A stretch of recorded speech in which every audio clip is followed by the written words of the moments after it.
கண்ணீரின் தீயை நெஞ்சில் அணைத்து காவல் கனவை நிஜமாய் உழைத்து நீதிக்கு நாங்கள் காவலராக நின்றோம் இங்கு காக்கியின் காதலனாக.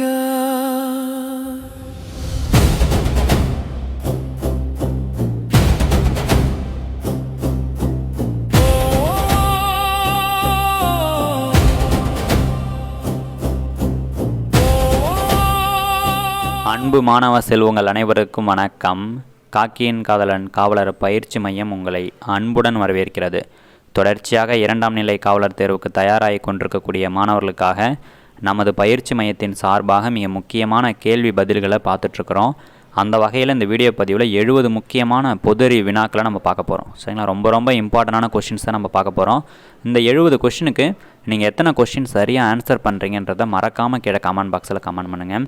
ஒவ்வொரு கொஷின் ரிலேட்டடாக இருக்கக்கூடிய டாபிக்ஸ் எல்லாத்தையும் நம்ம ரொம்ப ஃபாஸ்ட்டாக ரிவிஷன் பண்ணலாம். ஃபஸ்ட்டு கொஷின் பாருங்கள்.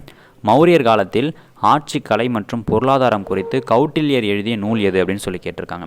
அப்போ கௌட்டில்யர், விஷ்ணுகுப்தர், சரிங்களா, சாணக்கியர் அப்படின்னு சொல்லி அழைக்கக்கூடியவர்கள் எல்லாமே ஒன்று தான். அவர் எழுதிய புத்தகம் அர்த்த சாஸ்திரம் அப்படின்னு சொல்லக்கூடிய புத்தகம். ரொம்ப முக்கியமான ஒரு கொஷின் இது. அதே போல் இண்டிகோ அப்படின்னு சொல்லக்கூடிய புத்தகத்தை எழுதியவர் யார் அப்படின்னு சொல்லி பார்த்தீங்கன்னா, இண்டிகோ அப்படின்னா என்னென்னா, இதை வந்து முதல்ல இருக்கக்கூடிய அயல்நாட்டு தூதுவர் அப்படின்னு சொல்லலாம். சரிங்களா, மெகஸ்தனிஸ் அப்படின்றவர் தான் இந்த புத்தகத்தை வந்து எழுதியிருப்பார். அடுத்து முத்ரா ராட்சசம் அப்படின்றத விசாகதத்தர் எழுதியிருப்பார். இதெல்லாம் ரொம்ப முக்கியமான கொஸ்டின். அடுத்தது பாருங்கள். சங்க காலத்தில் துறைமுகம் இருந்தது பற்றி கூறும் கல்வெட்டு எது அப்படின்னு சொல்லி கேட்டிருக்காங்க இல்லையா. அப்போ கீழடி கல்வெட்டு அப்படின்றது தான் சங்க காலத்தில் துறைமுகம் இருந்ததை பற்றி சொல்லக்கூடிய கல்வெட்டு. அடுத்த கொஸ்டின். தர்மம் என்பது எந்த மொழி சொல் அப்படின்னா சமஸ்கிருத மொழி சொல். அடுத்த கொஸ்டின் பாருங்கள். மகாவீரரின் போதனையால் ஈர்க்கப்பட்ட மகத அரசர் யாருன்னு சொல்லி கேட்டிருக்காங்க. பிம்பிசாரர் அப்படின்றது தான் சரியான ஆன்சர். அடுத்த கொஸ்டின்.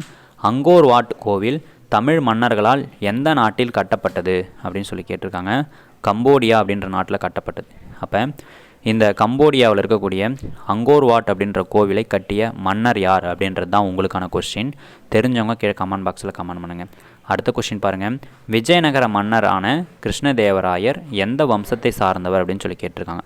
அப்போ விஜயநகர பேரரசுன்னு சொல்லும் பொழுது இதில் 4 வம்சம் இருக்குது. அரியங்கா வம்சம், சிசுநாக வம்சம், இதில் வந்து பார்த்திங்கன்னா 4 வம்சம் இருக்கும். என்னென்ன வம்சம் அப்படின்னு சொல்லி பார்த்தீங்கன்னா சங்கம வம்சம், சாளுவ வம்சம், துளுவ வம்சம், ஆரவீடு வம்சம் அப்படின்னு சொல்லலாம். சரிங்களா, சங்கம வம்சம் அப்படின்னு சொல்லும்பொழுது இந்த வம்சத்தை தோற்றுவித்தவர்கள் ஹரிஹரர் மற்றும் புக்கர். இதில் சிறந்தவர் யாருன்னா 2ஆம் தேவராயர் அப்படின்னு சொல்லலாம். இதில் சாளுவ வம்சம் அப்படின்னு சொல்லும்போது சாளுவ நரசிம்மு அப்படின்றவரால் தோற்றுவிக்கப்பட்டிருக்கும். துளுவ வம்சத்தை சார்ந்தவர் தான் கிருஷ்ணதேவராயர். அப்போ விஜயநகர மன்னர்களில் ரொம்ப சிறந்தவர் யார் அப்படின்னா கிருஷ்ணதேவராயர்னு சொல்லலாம். இவர் தான் நயங்கரா முறை அப்படின்ற முறையை வந்து கொண்டு வந்திருப்பார். நாயக் முறை அப்படின்னு சொல்லலாம். 1529 நாயக் முறையை வந்து கொண்டு வந்திருப்பார். இவருக்கு கீழே இருந்த மதுரை நாயக்கர், சரிங்களா, மதுரையை ஆட்சி செஞ்ச விஸ்வநாத நாயக்கர் தன்னுடைய அமைச்சர் அரியநாதன் கூட ஆலோசனை நடத்தி காக்கத்தியர்கள் பின்பற்றிய பாளையக்காரர் முறையை அவருடைய ஆட்சி பகுதியில் இம்ப்ளிமெண்ட் பண்ணியிருப்பார். அவருடைய நாட்டை 72 பாளையங்களாக பிரிச்சிருப்பார். சரிங்களா, இதெல்லாம் எக்ஸாம் பாயிண்ட் ஆஃப் வியூவில் ரொம்ப முக்கியமான கொஸ்டின்ஸ். உங்களுக்கான கொஸ்டின் என்னென்னா, இந்த கிருஷ்ணதேவராயர் அப்படின்றவர் ஆமுக்த மால்யுதா அப்படின்ற நூலை எழுதியிருப்பார். அதே மாதிரி ஜாம்பவதி கல்யாணம் அப்படின்ற நூலை எழுதியிருப்பார். சரிங்களா, அவங்களுடைய அமைச்சர்களுடைய பெயர் என்ன அப்படின்றதான் உங்களுக்கான கொஸ்டின். அது மட்டும் இல்லாமல் இவருடைய அவை, அரசவை எத்தனை அறிஞர்களை கொண்டது அப்படின்னா 8 மேதைகளை கொண்ட அவை. அந்த அவைக்கு பேர் என்ன அப்படின்றது தான் உங்களுக்கான கொஸ்டின். தெரிஞ்சவங்க கீழே கமெண்ட் பாக்ஸில் கமெண்ட் பண்ணுங்கள். அடுத்த கொஸ்டின் பாருங்கள். டேஷ் ஆற்றின் மூப்பு நிலையில் உருவாகும் நிலத்தோற்றம் அப்படின்னு சொல்லியிருக்காங்க. அப்போ டெல்டா அப்படின்றது தான் ஆற்றுடைய மூப்பு நிலையில் உருவாகக்கூடிய நிலத்தோற்றம். அடுத்த கொஸ்டின். டேஷ் செம்பரி ஆட்டு மேகங்கள் என்று அழைக்கப்படுகிறது. இடைப்பட்ட திரள் மேகங்கள் அப்படின்றத நம்ம செம்பரி ஆட்டு மேகங்கள் அப்படின்னு சொல்லலாம். அடுத்த கொஸ்டின். பெருங்கடலின் வெப்பநிலை ஆழத்தை நோக்கி செல்ல செல்ல குறையும். சரிங்களா, அதிகரிக்காது, குறையும். சரிங்களா, அதே மாதிரி நம்ம வெப்பநிலை அப்படின்றது மேல் நோக்கி போகவும் குறையும். சரிங்களா, மேல் நோக்கி போகனா எப்படி சார் அப்படின்னா, நம்ம மலைவாழ் பிரதேசங்கள்லாம் நம்ம பார்க்குறோம் இல்லையா. ஊட்டி, கொடைக்கானல் இந்த மாதிரி மலைவாழ் இடங்கள்லாம் பார்க்குறோம். அதெல்லாம் வந்து உயர போக வெப்பநிலைன்றது குறையுது இல்லையா. அப்போ 1000 மீட்டர் நம்ம உயர போகிறோம் அப்படின்னா 6.5 டிகிரி செல்சியஸ் வெப்பநிலை அப்படின்றது குறையும். சரிங்களா, இங்கே இருக்கிறதோட மேலே நம்ம ஒரு 1000 மீட்டர் உயரத்துக்கு போயிட்டோம்னா ஒரு 6.5 டிகிரி செல்சியஸ் வெப்பநிலைன்றது குறைவாக இருக்கும். அடுத்து பாருங்கள், ரியோ ஜெனிரோ நகரில் எந்த ஆண்டு புவி உச்சி மாநாடுன்றது நடைபெற்றதுன்னு சொல்லி கேட்டிருக்காங்க இல்லையா. 1992 தான் நடைபெற்றது. அடுத்த கொஸ்டின், இந்தியாவில் தகவல் அறியும் உரிமை சட்டம் கொண்டு வரப்பட்ட ஆண்டு எதுன்னு சொல்லி கேட்டிருக்காங்க. 2005 தான் இந்தியாவில் தகவல் அறியும் உரிமை சட்டம்ன்றது கொண்டு வரப்பட்டது. இந்த தகவலை பெறுவதற்கான நாட்கள் எத்தனைனா 30 நாட்கள். அடுத்த கொஸ்டின் பாருங்கள், கீழ்கண்ட கூற்றுகளை ஆராய்கன்னு சொல்லியிருக்காங்க. முதல் கூற்று, மக்கள் தொகை கணக்கெடுப்புன்றது ஒவ்வொரு 10 ஆண்டுகளுக்கு ஒரு முறை நடைபெறும்னு சொல்கிறாங்க. இது சரியான்னு கேட்டிங்கன்னா சரிதான். அடுத்த கூற்று பாருங்கள், இந்தியாவில் பாலின விகித கணக்கீடு என்பது 1000 ஆண்களுக்கு எத்தனை பெண்கள் அப்படின்னு சொல்லக்கூடியது அப்படின்னு சொல்கிறாங்க. இதுவும் சரிதான். அப்போ 1000 ஆண்களுக்கு எத்தனை பெண்கள் இருக்காங்க அப்படின்னு சொல்லக்கூடியது தான் பாலின விகிதம். அப்போ இரண்டும் சரின்றது சரியான ஆன்சர். அடுத்த கொஸ்டின் பாருங்கள், கூற்றுகளை ஆராய்கன்னு சொல்லியிருக்காங்க. முதல் கூற்று, ஒரு வருடத்திற்கு 6 முறை கிராம சபை கூட்டம் நடத்தப்படுகிறது. இது சரியான்னு கேட்டிங்கன்னா சரிதான். அடுத்தது பாருங்கள், நீர் தினமான மார்ச் 22 கிராம சபை கூட்டம் நடத்தி வருடத்தின் 5வது முறையாக கூட்டப்படுதுன்னு சொல்கிறாங்க. இது சரியானா இது தப்பு. வருடத்தின் 5வது முறையாக இது கூட்டப்படல. அப்போ ஒன்று மட்டும் சரின்றது தான் சரியான ஆன்சர். அடுத்த கொஸ்டின் பாருங்கள், இருக்கை பட்டையை பயன்படுத்தினால் சாலை விபத்தில் எத்தனை சதவீதத்தை நம்ம தடுக்க முடியும்னு சொல்லி கேட்டிருக்காங்க. 51% நம்மளால் தடுக்க முடியும். நம்மளுடைய ஸ்கூல் புக்கில் 9th புக்கில் கொடுத்துருக்காங்க. ரொம்ப முக்கியமான கொஸ்டின் இது. அடுத்த கொஸ்டின் பாருங்கள், இங்கிலாந்து நாட்டின் பணத்தின் செலவாணியோடைய பெயர் என்ன அப்படின்னு சொல்லி கேட்டிருக்காங்க. அப்போ இங்கிலாந்தில் பணத்தோடைய பெயர் வந்து பவுண்ட் அப்படின்னு சொல்லலாம் இல்லையா. டாலர்னால் அமெரிக்கா, சரிங்களா. யூரோன்னு சொல்லும்போது ஐரோப்பா. ரிங்கிட் அப்படின்றது எங்கன்றது தான் உங்களுக்கான கொஸ்டின்.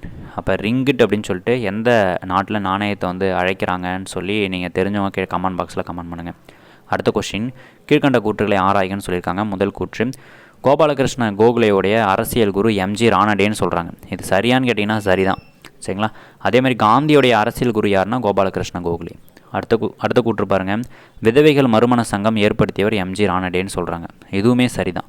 அப்போ இரண்டும் சரின்றதான் சரியான ஆன்சர். அடுத்த கொஸ்டின், ஒரு பைசா தமிழன் என்ற பத்திரிகையை துவங்கியவர் யார் அப்படின்னு சொல்லி கேட்டிருக்காங்க. அயோத்திதாச பண்டிதர் அப்படின்றவர் தான் ஒரு பைசா தமிழன் அப்படின்ற பத்திரிகை வந்து தொடங்கியவர். அடுத்த கொஸ்டின், வங்காளத்தின் துயரம் என்று அழைக்கக்கூடிய நதி எது அப்படின்னு சொல்லி கேட்டிருக்காங்க. தாமோதர் நதி அப்படின்றது தான். பீகாருடைய துயரம் அப்படின்னா கோசி நதி. அடுத்த கொஸ்டின் பாருங்கள், உலகின் இளமையான மடிப்பு மலைத்தொடர் எதுன்னு சொல்லி கேட்டிருக்காங்க. இமயமலை அப்படின்றது தான் உலகத்திலேயே இளமையான மடிப்பு மலைத்தொடர். இதுவே உலகின் மிகவும் பழமையான மடிப்பு மலைத்தொடர் எதுனா ஆரவல்லி மலைத்தொடர்னு நம்ம சொல்லலாம். அடுத்த கொஸ்டின் பாருங்கள், டெல்டாவை சுற்றி காணப்படும் காடுகளை நம்ம என்ன சொல்லலாம் அப்படின்னா ஓத காடுகள், மாங்குரோ காடுகள், சதுப்பு நில காடுகள் அப்படின்னு சொல்லலாம், சரிங்களா. அடுத்த கொஸ்டின் பாருங்கள், கீழ்கண்ட கூற்றுகளை ஆராய்கன்னு சொல்லியிருக்காங்க. முதல் கூற்று பாருங்கள், தேயிலை, காப்பி, ரப்பர் போன்றவை தோட்டப்பயிர்கள்னு சொல்கிறாங்க. இது சரியான்னு கேட்டிங்கன்னா இது சரிதான். அடுத்த கூற்று, இந்தியாவில் தேயிலை உற்பத்தியில் முன்னணி வகிக்கக்கூடிய மாநிலம் கர்நாடகான்னு சொல்கிறாங்க. இது தப்பு. காப்பி உற்பத்தியில் முன்னணி வகிக்கக்கூடியது தான் கர்நாடகா. அப்போ ஒன்று மட்டும் சரின்றது தான் சரியான ஆன்சர். அடுத்த கொஸ்டின் பாருங்கள், பொறுத்துக்க வடிவில் கொடுத்துருக்காங்க.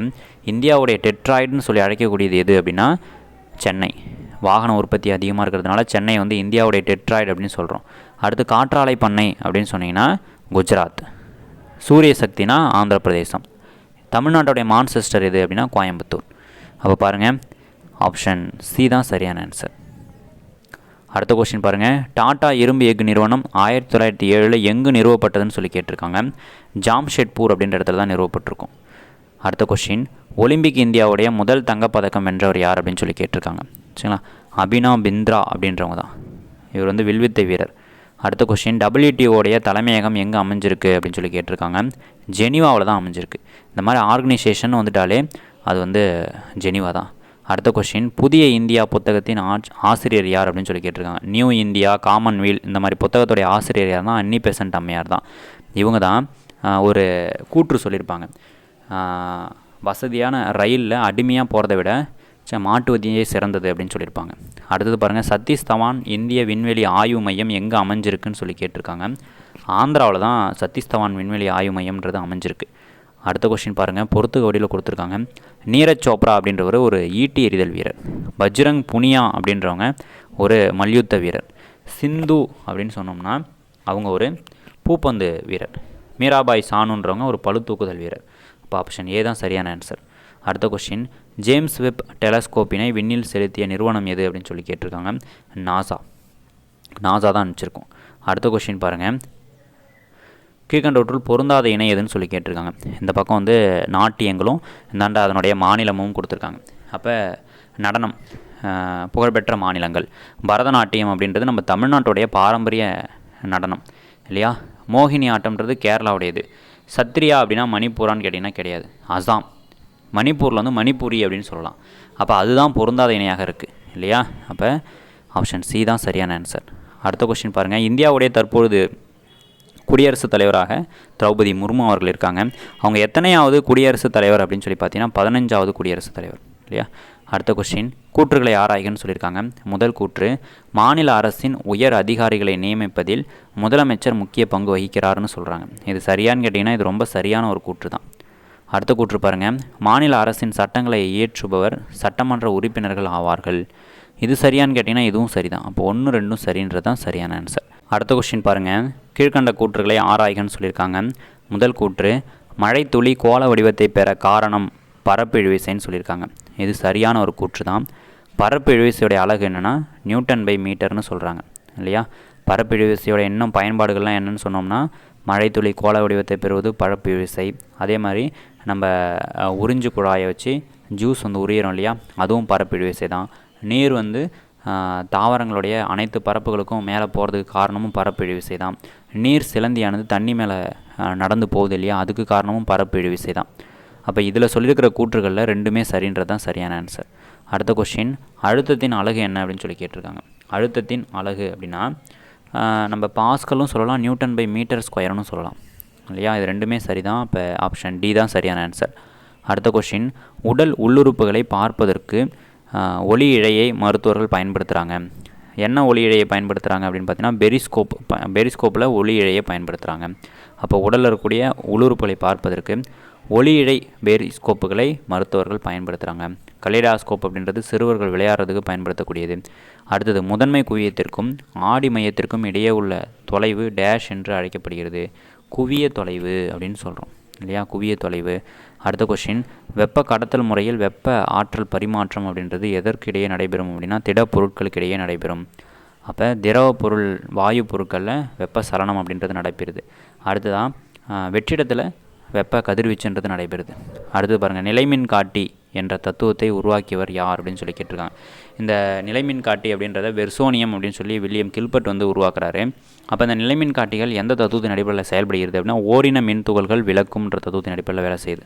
அடுத்த கொஸ்டின். உயரமான கட்டிடங்களை மின்னலின் தாக்குதலிருந்து பாதுகாக்கக்கூடியது எது அப்படின்னா புவி தொடுப்பு அப்படின்னு சொல்லலாம். அப்போ மின்னல் கடத்தியும் வரும், அந்த புவி தொடுப்பு அப்படின்றதும் வரும் ஆன்சரில். அடுத்தது பாருங்கள். வீட்டு உபயோக வெப்பப்படுத்தும் பொருட்களில் பயன்படும் கம்பி எந்த உலோகத்தால் ஆனது அப்படின்னு சொல்லி கேட்டிருக்காங்க. நிக்ரோம் அப்படின்னு சொல்லக்கூடிய நிக்கல் மற்றும் குரோமியம் உடைய கலவையால் ஆனது நிக்ரோம். மிக அதிக மின்தடை எண் கொண்டது நிக்ரோம். அந்த நிக்ரோமுடைய கம்பியை தான் வீட்டு உபயோகத்தில் இருக்கக்கூடிய வெப்பமேற்றும் பொருட்களில் பயன்படுத்துகிறோம். அடுத்த கொஸ்டின். தாமிரத்தின் முக்கியமான தாது எது அப்படின்னா காப்பர் பைரைட் அப்படின்னு நம்ம சொல்லலாம். அடுத்த கொஸ்டின். எல்பிஜி எதனால் ஆனது? ப்ரொபைன் மற்றும் பியூட்டேன்னு சொல்லக்கூடிய வாயு கலவையால் ஆனது. இந்த எல்பிஜின்றது மெர்கப்டான் அப்படின்ற ஒரு வேதிப்பொருள் நம்ம ஆட் பண்ணி எல்பிஜி லீக் ஆனால் கண்டுபிடிக்கிறது நம்ம யூஸ் பண்ணுறோம். அப்போ இந்த ப்ரொபைன் மற்றும் பியூட்டேன்றது வாசனை உருவாக்கக்கூடியது இல்லை. மெர்கப்டான்ற ஒரு வேதிப்பொருள் நம்ம சேர்த்து அதில் துர்நாற்றம் வீசுகிற மாதிரி நம்ம பண்ணுறோம். அடுத்தது, பொட்டாசியம் ஹைட்ராக்சைடு வணிக ரீதியாக என்ன பெயரில் அழைக்கப்படுகிறது அப்படின்னு சொல்லி கேட்டிருக்காங்க. காஸ்டிக் பொட்டாஷ் அப்படின்னு சொல்கிறோம். காஸ்டிக் பொட்டாஷ் அப்படின்னு சொல்கிறோம். அடுத்தது, மாதவிடாய் நேரத்தில் பெண்கள் எந்த சத்து நிறைந்த உணவினை எடுத்துக்கொள்ள வேண்டும்னா இரும்பு சத்து. மாதவிடாய்ன்றது 28 நாட்களை கொண்டது. மே 28 அப்படின்றது மாதவிடாய் சுகாதார தினமாக நம்ம கடைபிடிக்கிறோம். அடுத்தது பாருங்கள். இலையில் காணப்படும் பச்சையம் டேஷுக்கு தேவை, ஒளிச்சேர்க்கைக்கு தேவை. அடுத்தது, கூற்றுகளை ஆராய்கன்னு சொல்லியிருக்காங்க. கணையம் பிளவுபற்ற இலை போன்று அமைப்புடையது. இது சரியான்னு கேட்டிங்கன்னா சரிதான். கணையத்தில் பீட்டா செல்கள் அப்படின்றது இன்சுலின் ஹார்மோனை உற்பத்தி செய்யுது. இது சரியான்னு கேட்டிங்கன்னா இதுவுமே சரியான விஷயந்தான். அப்போ இரண்டும் சரின்றது தான் சரியான ஆன்சர். அடுத்த கொஸ்டின். நிக்டோலோஃபியா என்ற மாலைக்கண் நோயினை குணப்படுத்தும் வைட்டமின் எது அப்படின்னா வைட்டமின் ஏ. சரிங்களா. அப்போ வைட்டமின் ஏ அப்படின்றது கண்ணுடைய குறைபாடுகளை நீக்கிறதுக்கு பயன்படுத்துகிறோம். அடுத்த கொஸ்டின். கொள்ளை நோய்க்கு எடுத்துக்காட்டு எது அப்படின்னு சொல்லி கேட்டிருக்காங்க. அப்போ இன்ஃப்ளூயன்ஸா அப்படின்றது கொள்ளை நோய்க்கு எடுத்துக்காட்டு. H1N1 அப்படின்ற ஃப்ளூ அப்படின்ற வைரஸால் பரவக்கூடியது. அடுத்த கொஸ்டின். குழந்தை பிறந்து 15 நாட்களில் குழந்தைக்கு கொடுக்கக்கூடிய தடுப்பு மருந்து எது அப்படின்னா போலியோ தடுப்பு மருந்து தான் நம்ம கொடுக்குறோம். இதுவே பிறந்த குழந்தைக்கு கொடுக்கக்கூடியதுன்னா பிசிஜி. அடுத்த கொஸ்டின் பாருங்கள், மஞ்சக்காமாலையால் பாதிக்கக்கூடிய முதன்மையான உறுப்பு எதுன்னு சொல்லி கேட்டிருக்காங்க. கல்லீரல் அப்படின்றது தான் மஞ்சக்காமாலையால் பாதிக்கக்கூடிய முதன்மையான உறுப்பு. அடுத்த கொஸ்டின், பிரதம மந்திரியுடைய பயிர்காப்பு திட்டம் 2016 தொடங்கப்படுது. அடுத்த கொஸ்டின் பாருங்கள், உரத்தை மண்ணில் உருவாக்கும் நுண்ணுயிரி எது அப்படின்னு சொல்லி கேட்டிருக்காங்க. மண்புழு அப்படின்றது தான் உரத்தை மண்ணிலேயே உருவாக்கக்கூடியது. அதனால் இதை உழவனுடைய நண்பன் நம்ம சொல்கிறோம். அடுத்த கொஸ்டின், கார்பன் டை ஆக்சைடு தாவரத்துக்கு உள்ளார போகிற நிகழ்வை நம்ம ஒளிச்சேர்க்கை அப்படின்னு சொல்கிறோம். அடுத்த கொஸ்டின், இரத்த சிவப்பணுக்களின் எண்ணிக்கை குறைதல் என்பது என்னன்னு சொல்லி கேட்டிருக்காங்க. அனிமியா அப்படின்னு சொல்லலாம். அடுத்த கொஸ்டின், இதயம் ஒரு நிமிடத்திற்கு சராசரியாக எத்தனை முறை துடிக்கிறது அப்படின்னா 72லேருந்து 75 முறை துடிக்குது. அடுத்த கொஸ்டின், உணர்வு மற்றும் இயக்க தூண்டலை கடத்தும் முக்கியமான கடத்து மையமாக செயல்படுவது எது அப்படின்னா உங்களுக்கு தலாமஸ் அப்படின்னு சொல்லலாம். தலாமஸ் அப்படின்றது தான் உணர்வு மற்றும் இயக்க தூண்டலை கடத்தக்கூடிய முக்கியமான மையமாக செயல்படுது. அடுத்த கொஸ்டின், அதிக அளவில் காணப்படும் ஹார்மோன் எது அப்படின்னு சொல்லி கேட்டிருக்காங்க. அதிக அளவில் காணக்கூடியது ஜிப்ரலின் அப்படின்றது தான். சரிங்களா, ஜிப்ரலின்கள் அப்படின்றது தான். அடுத்தது மெலட்டோனின் அப்படின்றது தான் நம்ம காலத்தூதுவன் அப்படின்னு சொல்கிறோம் இல்லையா. அடுத்த கொஸ்டின் பாருங்கள், குமிழம் மூலம் இனப்பெருக்கம் செய்யக்கூடிய தாவரம் எது அப்படின்னு சொல்லி கேட்டிருக்காங்க. அப்போ கற்றாழை அப்படின்றது குமிழம் மூலம் இனப்பெருக்கம் செய்யக்கூடியது. வெங்காயம், கற்றாழை இதெல்லாம். அடுத்து மரபியலின் குரோமோசோம்களின் பங்கு பற்றிய கண்டுபிடிப்புக்கு நோபல் பரிசு பெற்றவர் யாருன்னா டிஹெச் மோர்கன் அப்படின்னு நம்ம சொல்லலாம் இல்லையா. அடுத்த கொஸ்டின், தமிழ்நாட்டில் கல்மர பூங்கா எங்கே அமைஞ்சிருக்குன்னா திருவக்கரையில் அமைஞ்சிருக்கு. அடுத்த கொஸ்டின், வட்டார இன தாவரவியல் என்ற சொல்லை முதல்ல அறிமுகப்படுத்தியது யார் அப்படின்னா ஜேடபிள்யூ கார்ஸ்பெர்க் அப்படின்றவர் தான். அடுத்த கொஸ்டின், பூசா கோமால் என்பது டேஷ் நோய் எதிர்ப்பு பெற்ற ரகமாகும் அப்படின்னு சொல்லியிருக்காங்க. அப்போ பாருங்கள், தட்டைப்பயிரில் நோய் எதிர்ப்பு பெற்ற ஒரு ரகம் தான் இந்த பூசா கோமால்ன்றது. அளவுக்கு மிஞ்சிய மது பழக்கத்தால் டேஷ் ஏற்படுகிறது, கல்லீரல் அழற்சின்றது ஏற்படுது. அடுத்த கொஸ்டின், கார்பன் தொட்டி என்று அழைக்கப்படுவது எதுனா காடுகள். ரொம்ப முக்கியமான ஒரு கொஸ்டின் இது. அடுத்த கொஸ்டின் பாருங்கள், இந்திய காண்டாமிருக பாதுகாப்பு சட்டம் இயற்றப்பட்ட ஆண்டு எதுன்னு சொல்லி கேட்டிருக்காங்க. 2020. அடுத்த கொஸ்டின், மூளை மற்றும் சுவாச மண்டலத்தை பாதிக்கும் காரணிகள் எது அப்படின்னு சொல்லி கேட்டிருக்காங்க. பாதரசம்ன்றது தான் சரியான ஆன்சர். அடுத்த கொஸ்டின், தமிழ்நாட்டின் ஆளுநர் யார் அப்படின்னு சொல்லி கேட்டிருக்காங்க. அப்போ ஆர்.என். ரவி அப்படின்றவர் தான் தமிழ்நாட்டுடைய ஆளுநர். அடுத்து பாருங்கள், ஆண்டனி லவாசியர் அசோட் என்று பெயரிட்டது எதற்கு அப்படின்னு சொல்லி கேட்டிருக்காங்க. நைட்ரஜனுக்கு அசோட் அப்படின்னு சொல்லி பெயரிட்டார். தலைப்பகுதியில் காணப்படும் சுரப்பி எது அப்படின்னா பிட்யூட்ரி சுரப்பி. இதுதான் தலைமைச் சுரப்பின்னு கூட நம்ம சொல்கிறோம். அப்போ பொது அறிவு பகுதியிலிருந்து மிக முக்கியமான 70 கேள்விகளை நம்ம பார்த்தோம் இல்லையா. ரொம்ப ஃபாஸ்ட்டாக நம்ம பார்த்தோம். அதனுடன் தொடர்புடைய கேள்விகளையும் நம்ம பார்த்தோம். இந்த 70 கேள்விக்கு நீங்கள் எத்தனை கேள்வி சரியாக ஆன்சர் பண்ணியிருக்கீங்கன்றதை மறக்காமல் கீழே கமெண்ட் பாக்ஸில் கமெண்ட் பண்ணுங்கள். தொடர்ச்சியாக காக்கியின் காதலன் காவலர் பயிற்சி மையத்துடன் இணைந்திருங்கள். உங்களுடைய கனவுகளில் வெற்றி அடைகிறதுக்கு நமது பயிற்சி மையத்தின் சார்பாக வாழ்த்துக்களை தெரிவித்துக் கொள்கிறோம்.